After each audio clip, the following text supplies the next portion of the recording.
Assalamualaikum warahmatullahi wabarakatuh. Perkenalkan, nama saya Intan Widya Puro, NIM B100180352, dan rekan saya bernama Irfan Ekstaviano, NIM B100180375. Di sini kami akan menjelaskan mengenai 31 teori dalam bidang pemasaran dalam Jurnal Hood 2011. Untuk teori yang pertama yaitu teori biaya perusahaan. Teori memeriksa mengenai hubungan perdagangan yang sedang berlangsung dan menanyakan mengenai proses kepada para pihak yang harus menyesuaikan hubungan dengan mengakomodasi perusahaan. Yang kedua yaitu teori agensi. Teori keagenan yaitu menjelaskan mengenai tata kelola perusahaan dengan menggambarkan pemilik perusahaan sebagai prinsipal yang mempekerjakan agen atau manajer untuk menjalankan bisnis operasional perusahaan. Yang ketiga yaitu teori perilaku perusahaan. Teori perilaku perusahaan berpendapat bahwa organisasi harus terdiri dari sejumlah koalisi dan peran manajemen untuk mencapai penyelesaian konflik dan penghindaran ketidakpastian dalam batasan rasionalitas yang terbatas. Yang keempat yaitu teori rasionalitas terikat. Teori rasionalitas terikat mengakui bahwa tidak mungkin untuk memahami dan menganalisis semua informasi pasar dan pemasaran yang berpotensi relevan dalam pembuatan pemilihan untuk organisasi pemasaran dan strategi pemasarannya. Dalam mengatasi kompleksitas di mana perusahaan beroperasi, termasuk pasarnya, mengembangkan teknik pemasaran, kebiasaan dan prosedur operasi untuk memfasilitasi pengambilan keputusan. Yang kelima yaitu teori berbasis kompetensi. Teori berbasis kompetensi adalah teori faktor internal dari strategi bisnis pada kompetensi khusus. Teori ini digunakan untuk merujuk pada apa yang dapat dilakukan perusahaan dengan sangat baik dalam kaitannya dengan persaingannya. Yang keenam yaitu teori kontingensi. Teori kontingensi mengemukakan bahwa tidak ada satu cara terbaik untuk mengatur organisasi pemasaran. Yang kedua yaitu sistem cara pengorganisasian organisasi pemasaran tidak sama efektivitasnya. Yang ketujuh yaitu teori elektrik produksi internasional. Teori ini menyediakan kerangka kerja 3 tingkat untuk digunakan perusahaan dalam menentukan apakah menguntungkan untuk mengejar investasi langsung asing atau sering disebut dengan FDI.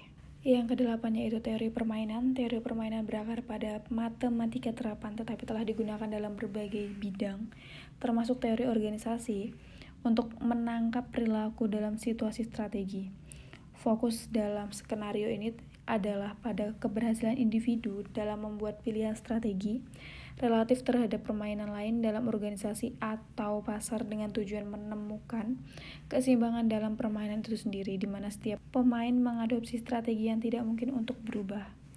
Yang kesembilan yaitu teori organisasi industri. Teori ini berakar pada ekonomi dan berfokus pada perilaku strategi perusahaan, struktur pasar, dan interaksinya, yang pada akhirnya akan mempengaruhi kinerja perusahaan itu sendiri.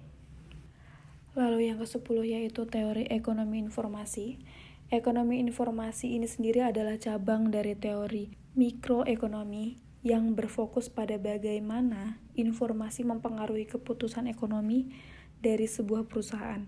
Elemen kuncinya adalah informasi memiliki nilai ekonomi. Lalu selanjutnya yaitu teori kelembagaan. Teori ini berfokus pada faktor-faktor pasar lingkungan yang dialami oleh organisasi pemasaran seperti norma, peraturan, persyaratan individu, industri atau jaringan sosial seperti yang diterapkan pada organisasi melibatkan penciptaan perpaduan ikatan yang kuat dan lemah antara node yang sesuai dengan kebutuhan perusahaan untuk memaksimalkan kinerja perusahaan itu sendiri. Lalu yang ke-12 yaitu pandangan berbasis pengetahuan tentang perusahaan. Teori ini muncul dari perusahaan bukanlah teori perusahaan dalam arti formal, namun mengingat asumsi tentang karakteristik pengetahuan dan pensyaratan pengetahuan produksi perusahaan dikonseptualisasikan sebagai lembaga untuk menginterpretasikan pengetahuan. Lalu selanjutnya teori jaringan. Teori ini menjelaskan dan memberitahukan serta memprediksi hubungan antara entitas terikat. Yang ke-14 yaitu teori ekologi organisasi. Teori ini berfokus pada pemahaman kondisi lingkungan di mana organisasi muncul, tumbuh, dan mati. Selanjutnya yaitu teori prospek. Teori ini menjelaskan bagaimana organisasi pemasaran membuat pilihan antara alternatif strategi pemasaran yang melibatkan derajat resiko pasar dengan evaluasi pada keuntungan pasar atau potensi kerugian yang mungkin ditimbulkan oleh organisasi. Teori opsi nyata berakar pada teknik yang dikembangkan untuk menilai opsi keuangan, berfokus pada ketidakpastian, resiko, dan berputar di sekitar menciptakan dan kemudian menjalankan atau tidak menjalankan opsi tertentu. Teori keunggulan sumber daya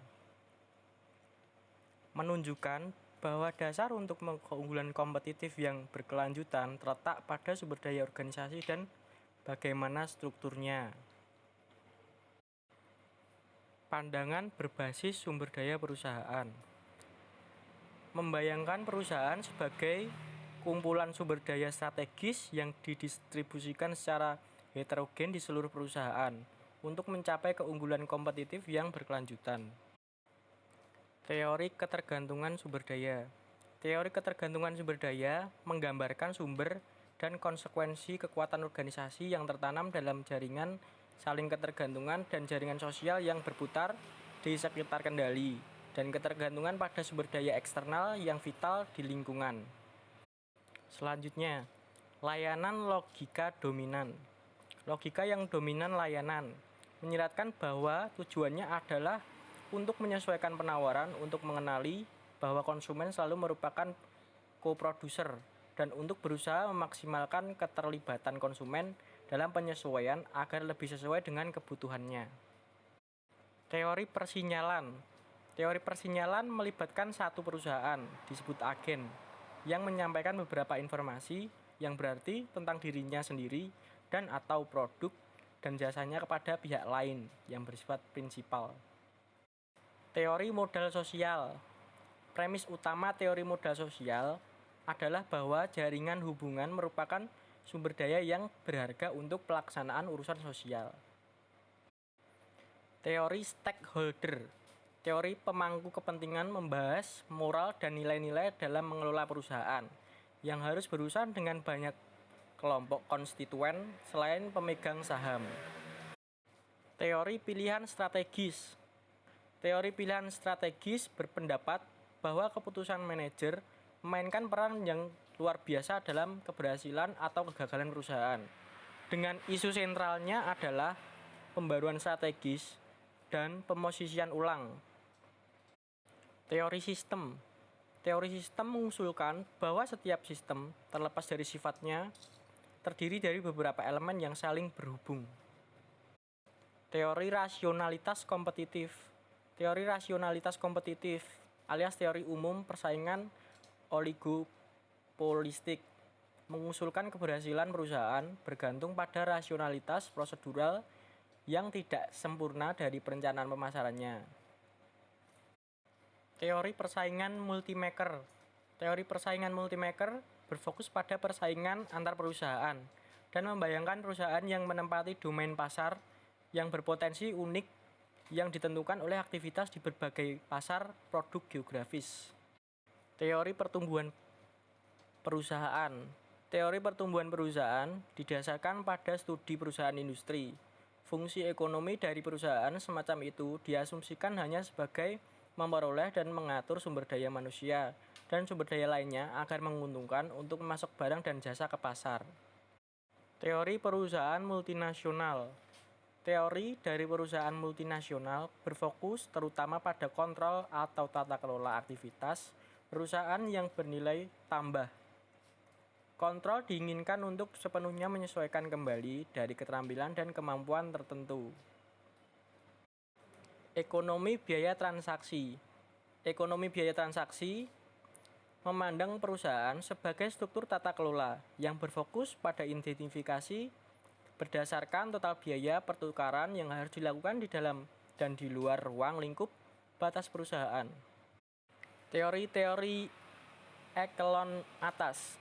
Teori eselon atas mengintegrasikan literatur dari berbagai bidang tentang karakteristik manajer puncak dan mengembangkan fondasi bahwa hasil organisasi, pilihan strategis, dan tingkat kinerja sebagai prediksi oleh karakteristik latar belakang manajerial.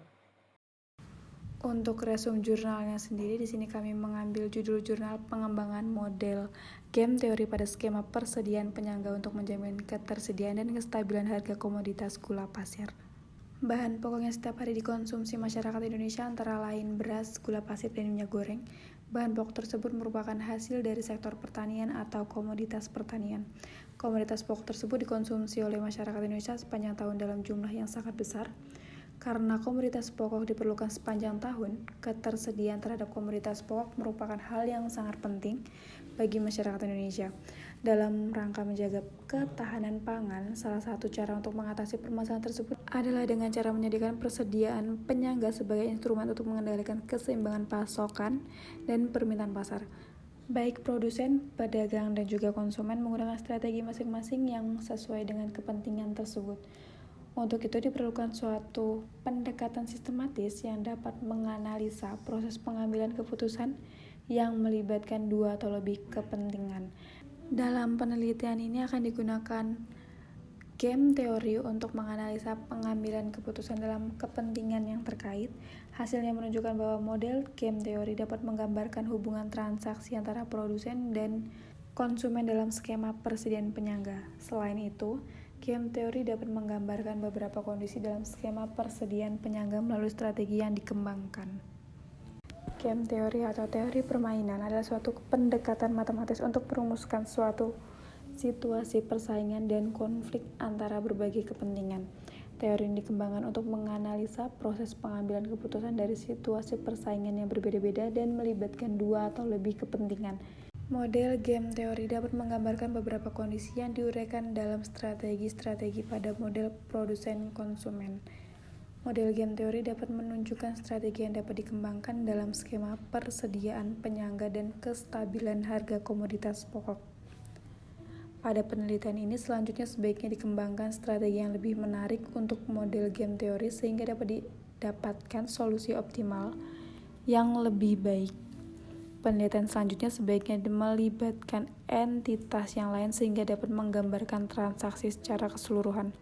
Penggunaan Lingo untuk mencari solusi optimal dapat digunakan untuk meningkatkan tingkat akurasi.